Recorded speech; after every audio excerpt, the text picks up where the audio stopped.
بسم الله الرحمن الرحيم الحمد لله الذي دل على ذاته بذاته تنزه عن مجانسة مخلوقات وجل عن ملائمة كيفيات وقرب عن خواطر الظنون وبعد عن ملاحظة العيون علما بما كان قبل أن يكون مالك الملك تؤتي الملك من تشاء وتنزع الملك ممن تشاء وتعز من تشاء وتذل من تشاء بيده الخير وهو على كل شيء قدير والصلاة والسلام على سيدنا أشرف الأنبياء والمرسلين سيد الأبرار ونخبة الأخيار زين الرسالة والنبوة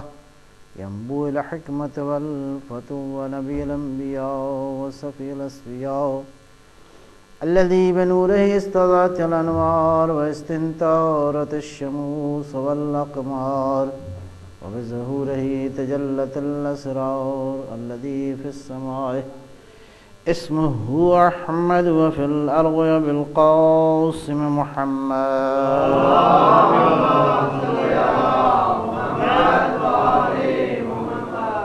وعلى علي بن عمه كاشف غمه سيد الأولياء والأوصياء أسد الله الغالب غالب على كل غالب الذي حبه فرض على الحاضر والغائب مولانا بالسبتين أمير المؤمنين علي بن أبي طالب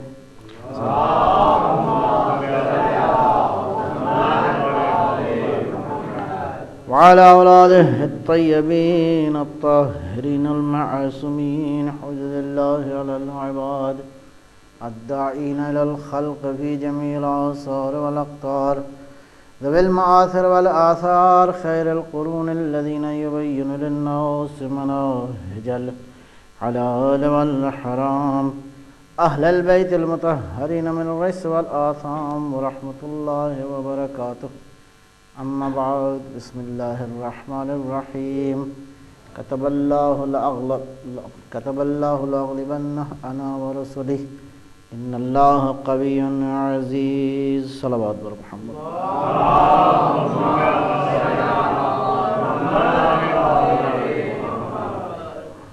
سورہ مبارکہ مجادلہ کی آیت 21 کے ذیل میں گفتگو جاری ہے۔ مدینہ فاضلہ کے عنوان سے اور آیہ مجیدہ کا ترجمہ یہی ہے کہ خدا کا حتمی فیصلہ پروردگار کی منشا اور مشیت یہ ہے کہ اللہ فرماتا ہے کہ میں بھی غالب ہوں گا اور میرے نمائندے بھی غالب ہوں گے اور خدا بند عالم ہر چیز پر قادر ہے، توانا ہے۔ مدینہ فاضلہ بنیادی طور پر عرض کیا کہ ایک وہ تصور جس کی بنیاد میں بعض چیزوں کا جاننا ضروری ہے۔ نمبر ایک تو یہ کہ انسان کی ڈیفینیشن ضروری ہے کہ انسان کیا ہے، کیسی مخلوق ہے، کس غرض اور غایت کے لیے اس کو بنایا گیا ہے، خلق کیا گیا ہے، یہ آنے سے پہلے کہاں پہ تھا، ابھی اس نے یہاں کے رہ کے کیا کرنا ہے، اور مرنے کے بعد اس نے کہاں جانا ہے، یہ ساری چیزیں۔ پس سعادت کا حقیقی معنی کیا ہے، اور دوسرا یہ کہ اس سعادت بشر کو حاصل کرنے کا قانون کیا ہے، کہ روش کیا ہے، کہ یہ جو سعادت کی ہم نے تعریف کی کہ انسان جو سعادت مند خلق ہوا ہے، انسان خالی جماداتی وجود نہیں رکھتا، خالی مادی وجود نہیں رکھتا، جمادات اور نباتات سے بالاتر وجود بھی رکھتا ہے، اور وہ وجود اس کا حقیقی اور اصل وجود ہے، اور وہ اس کی روح ہے جس کا تعلق مادہ سے نہیں ہے بلکہ مادہ سے ماورا جو عالم ہے اس کے ساتھ ہے۔ جب یہ ڈیفینیشن ہو گئی تو اب اس کے بعد ظاہر ہے کہ اس دنیا کے اندر انسان رہتا ہے، جہاں پہ رہتا ہے اس کے لیے ایک معاشرہ ہے، ایک ماحول ہے، ایک انوائرمنٹ ہے، ایک سوسائٹی ہے۔ یہاں پہ ایک نقطہ تھوڑا سا، میں زیادہ اس کی گہری بحث تو نہیں عرض کر سکتا آپ کی خدمت میں، ایک فلسفیانہ بحث ہے۔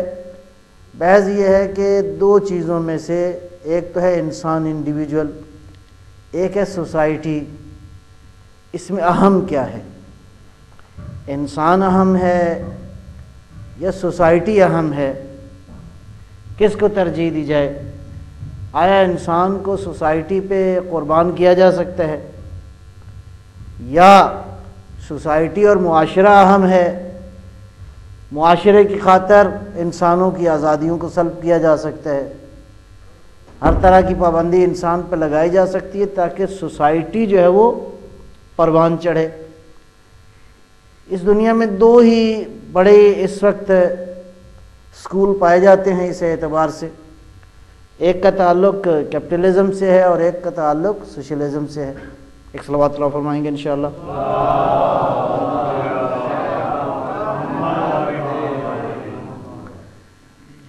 کیپٹلسٹ سوسائٹی کا جو تصور ہے اس میں ان کا خیال یہ ہے کہ فرد سب سے اہم ہے، انسان انڈیویجول کے اعتبار سے اہمیت کا حامل ہے، اور اپنی ذات کو انسان جس طرح چاہتا ہے وہ مینیج کرے، اور اس کے راستے میں کوئی رکاوٹ نہیں ہونی چاہیے۔ انسان کی آزادانہ زندگی کے راستے میں کوئی رکاوٹ بھی نہ ہو، اور حکومت کا بھی بنیادی فرض یہ ہے کہ انسان کی آزادی کی ضمانت فراہم کرے، نتھنگ ایلس۔ اس کے علاوہ اس کی بڑی ذمہ داری نہیں ہے۔ نتیجتاً ایک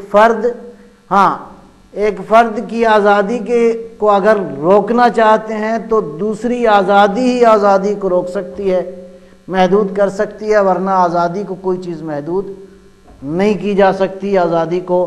لہذا انسان اپنی خواہشات کے مطابق اس دنیا میں جیسے جی چاہے اس کا رہنا چاہتا ہے وہ رہے۔ لہذا اصالت الفرد کے قائل ہیں کہ اصل انڈیویجولزم ہے، اصل انسان کی اپنی ذات ہے، انسان اپنی خواہشات کے تابع اپنی دنیا کو جس طرح بنانا چاہتا ہے وہ بنائے۔ صلوات بر محمد علیہ۔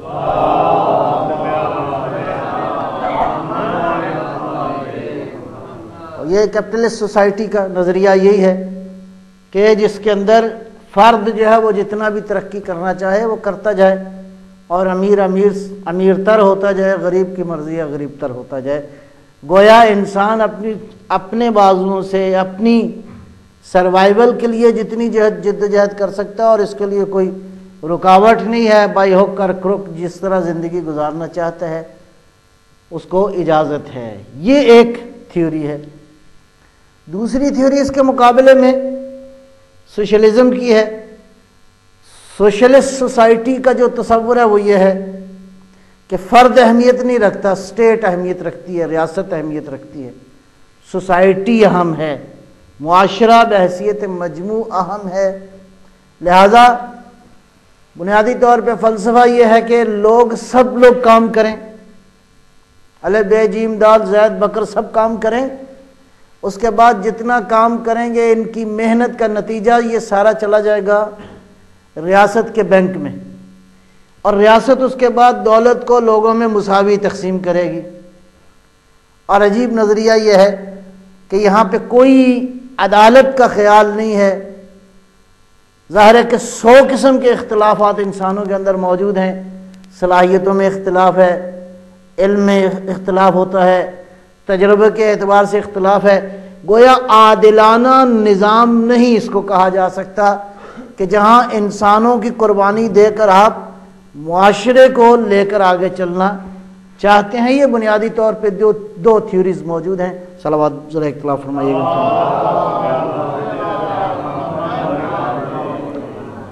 جی انشاءاللہ بات پہنچ رہی نا آپ تک؟ ایک بار پھر صلوات اللہ فرمائیں گے انشاءاللہ۔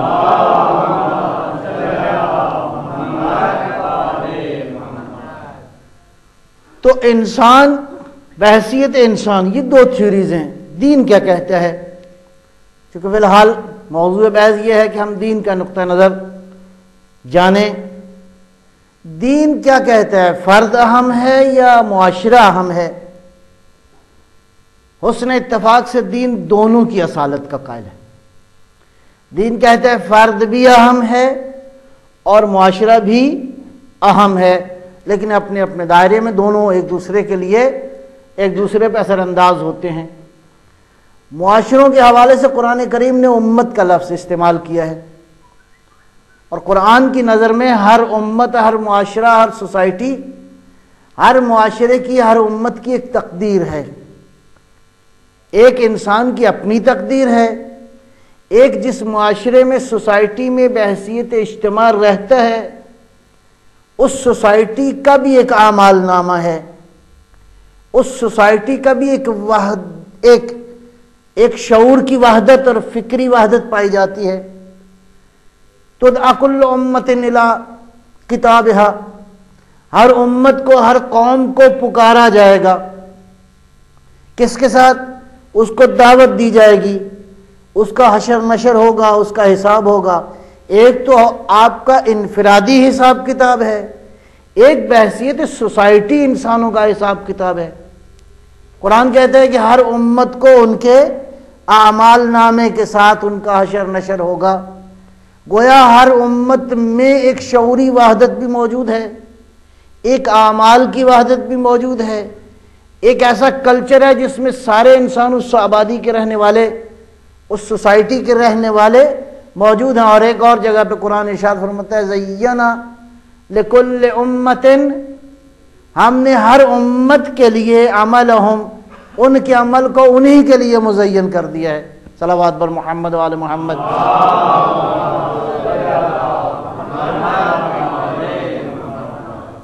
تو قرآن بحیثیت امت بھی ایک تقدیر کا قائل ہے، اور بحیثیت فرد بھی انسانوں کی ایک تقدیر کا قائل ہے۔ میں سادہ طور پہ ایک اس کی مثال دے کے اپنی بات کو لے کے آگے بڑھوں گا۔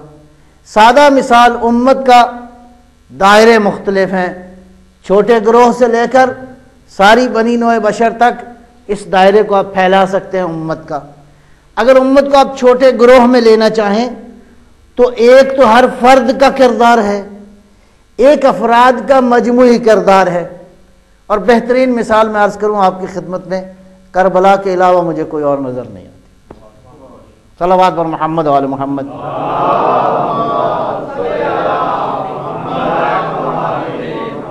بہت ہی خوبصورت مثال، دو گروہ موجود تھے، ایک کیمپ کون سا تھا؟ سید الشہداء کا، ایک کیمپ تھا ادھر یزیدی کیمپ تھا۔ دونوں میں ہر کردار علیحدہ بھی تھا، اور سارے لوگوں کی ایک وحدت فکر بھی موجود تھی۔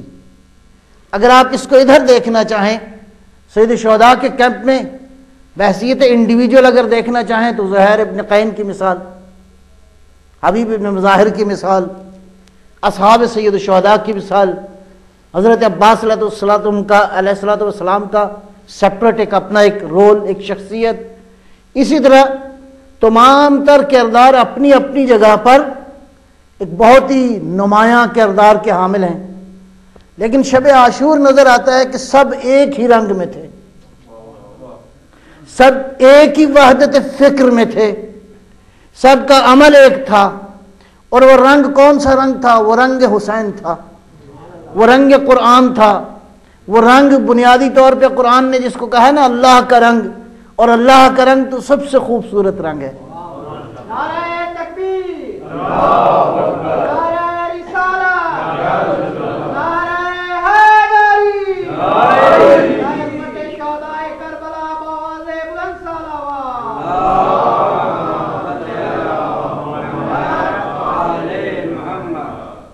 ایک فکری، ایک شعوری وحدت ان سب کرداروں میں تھی، چاہے وہ کردار چھوٹا ہے، چاہے وہ کردار بڑا ہے، چاہے وہ کوئی خاتون ہے، چاہے وہ کوئی بچی ہے، چاہے کوئی وہ نوجوان ہے، چاہے کوئی وہ 60 سال کا بوڑھا ہے، تمام تر لوگوں کے اندر ایک ایسی عظیم وحدت موجود تھی کہ شب عاشور لگتا تھا کہ سب کا رنگ ایک ہے، سب کی سوچ ایک ہے، سب کا مزاج ایک ہے، اور سب بس ایک ہی مقصد کی طرف گامزن ہے، یہاں تک کہ اب گفتگو سنیں شب عاشور کی، روز عاشور امام حسین علیہ السلام کے خطبوں کو اگر آپ جائزہ لیں، بیویوں کے آپس میں کلام کی کو اگر آپ دیکھیں تو سب میں بس 2 مثالیں دے کے آگے بڑھوں گا۔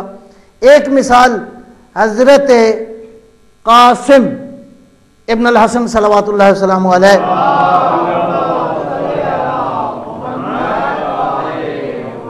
بلکہ مجھے ایک اور بھی اضافہ کرنے دیں اس مثال کے اندر۔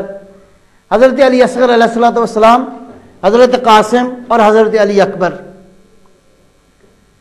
حضرت علی اصغر علیہ السلام کے بارے میں شیخ جعفر ششتری مرحوم نے لکھا ہے کہ 3 دن یہ نہیں کہ پانی نہیں تھا، 3 دن خوراک بھی نہیں تھی۔ اللہ اکبر، 3 دن خیام حسینی میں خوراک بھی نہیں تھی، لیکن جو کرم کے پاسبان ہوتے ہیں روٹی کا کبھی سوال نہیں کرتے۔ پانی کا سوال کیا، بہرحال اس کے پیچھے علماء نے بہت ساری باتیں بیان فرمائی ہیں، لیکن میں ایک جو چیز عرض کرنا چاہتا ہوں، اس 3 دن کی بھوک اور پیاس، تاریخ نے کسی مقاتل نے یہ نہیں لکھا کہ امام حسین کا یہ 6 ماہ ان 3 دن میں اس کے گریے کی آواز کسی نے سنی۔ یہ روحیں قربان ہوں اس کی عظمت پر، اس قدر بلند کردار۔ امام حسین کا یہ 6 ماہ بالکل اس کے گریے کی آواز کسی نے نہیں سنی، حالانکہ بھوک بھی تھی اور پیاس بھی تھی۔ اتنی چھوٹی عمر اور اتنا بلند کردار۔ اور یہ لکھا ہے کہ اگر کوئی اس بچے کے قریب آتا تھا تو بس آنکھیں کھول کے ایک دفعہ ٹکٹکی باندھ دیکھتا تھا یہ بچہ۔ ایک طرف یہ کردار۔ آئیے آگے، امام حضرت قاسم علیہ السلام کا جملہ وہ معروف ہے کہ بیٹا قاسم کیف عندک الموت، موت تمہارے نزدیک کیا ہے؟ عرض کیا چچا احلی من الاصل، بقول مرحوم نکن صاحب رضوان اللہ تعالی علیہ کہ موت کا ذائقہ تاریخ بشریت میں کسی نے نہیں بتایا سوائے قاسم ابن الحسن کے، کہ فرمایا موت میرے لیے شہد سے زیادہ میٹھی ہے۔ یہ عام انسان نہیں کہہ سکتا، وہی کہہ سکتا ہے جو زمین پہ بیٹھ کے ملکوت کا مشاہدہ کرے، جو موت کی حقیقت کو اس عالم مادہ سے مابعد کا مشاہدہ کر رہا ہو، وہی موت کی حقیقت کو بیان کر سکتا ہے۔ اور اس کے بعد حضرت علی اکبر علیہ السلام کا وہ جملہ کہ بابا جان کیا پرواہ ہے، اگر ہم حق پر ہیں تو موت ہم پہ آ پڑے یا ہم موت پہ جاؤ۔ یا جناب غالباً زہیر ابن قین کا واقعہ، نہ بریر حمدانی غالباً، ایک صلوات اللہ فرمائیں گے انشاءاللہ۔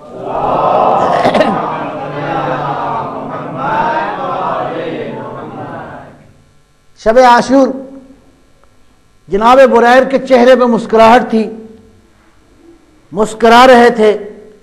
کہا بریر خیر تو ہے، رات دیکھو اور اپنی مسکراہٹ دیکھو۔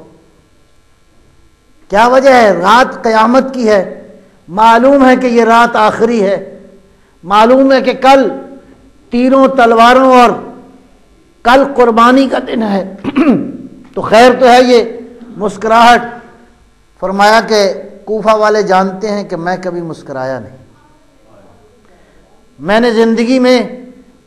زندگی میں کبھی اتنا خوش نہیں ہوا جتنا آج کی رات میں خوش ہوں، اس لیے کہ میں دیکھ رہا ہوں کہ میرے اور بہشت کے درمیان ایک ہی رات کا تو فاصلہ۔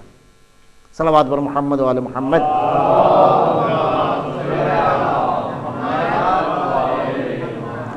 آپ دیکھ رہے ہیں جی، بسم اللہ۔ نعرہ تکبیر، اللہ، نعرہ رسالت، یا رسول اللہ، نعرہ حیدری، خوشنود امام زمانہ بلند تر صلوات۔